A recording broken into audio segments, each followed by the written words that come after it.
Greetings, y'all. This is Coach Veronica Marie, and I'm here to discuss my recent ebook entitled Self Intimacy. This teaching is a part of a free book study that I am hosting for individuals who have purchased my book. If you have purchased the book and you want to join the book study, send me an email at veronicamarie@mail.com. If you want to purchase the ebook, it can be found on my website at veronicamarie.com. So today the question is, what are you holding? We have been talking about the way our conclusions from past situations affect our present reactions, perceptions, judgments, assumptions, and expectations. Super important that you get to know these things about yourself because these are part of your pattern. And today I'm asking, what are you holding? What story of pain do you still hold dear to your heart? Is the story empowering when you tell it? Do you feel more uplifted, more expanded, more of your divine self? Or do you feel more contracted? Do you feel that you are experiencing the situation over and over again each time you tell it? In your heart space, do you feel pain and tightness? Are you crying when you tell the story? Don't get me wrong, things that have happened can be very painful. But I read something last year and I will never forget this. It said that the things that have happened to you are important, but not as important as how you hold what has happened. Hence the question, what are you holding and how are you holding it? That's a follow-up question.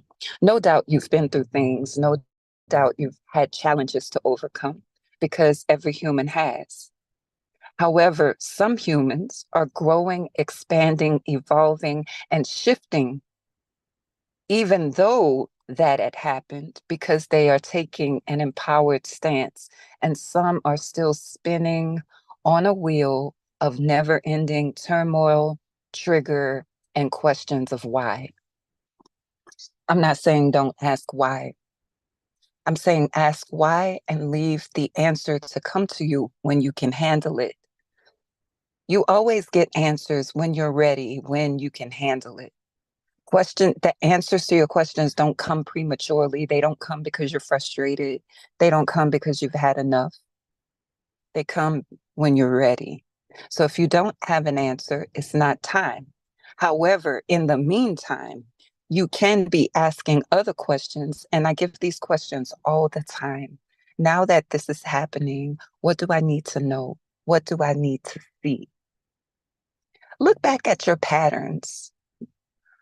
Do you have a habit of villainizing people and really slurring people's name or attaching some character flaw to their personality? And do you still hold it like that?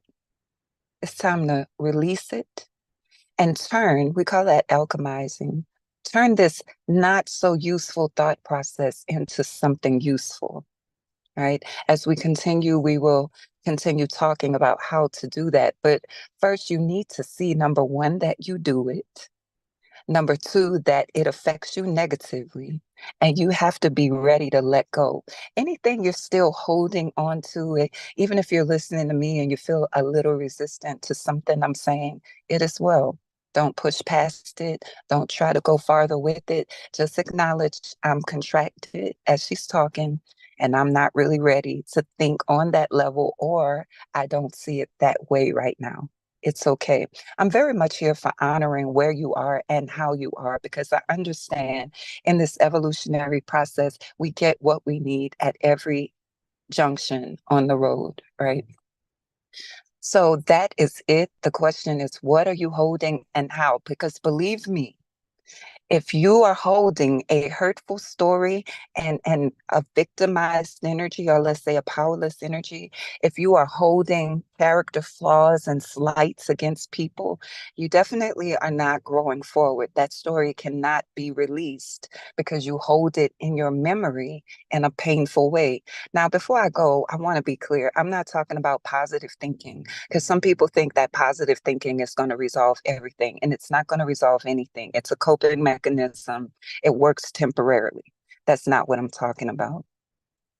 I'm talking about going in and looking at the story from a different perspective. Do you know that there are infinite perspectives to every story, and yours is just one of an infinite amount? So, if I told you that there are infinite perspectives that are true, and some of those perspectives are empowering, and some of them are not, wouldn't you want to know, well, how do I get to the ones that are empowering? That would be wise. There's a scripture that says fools despise wisdom. And what that really means is when you are hearing a truth, but you turn away from it, the truth can't help you. It still exists, though.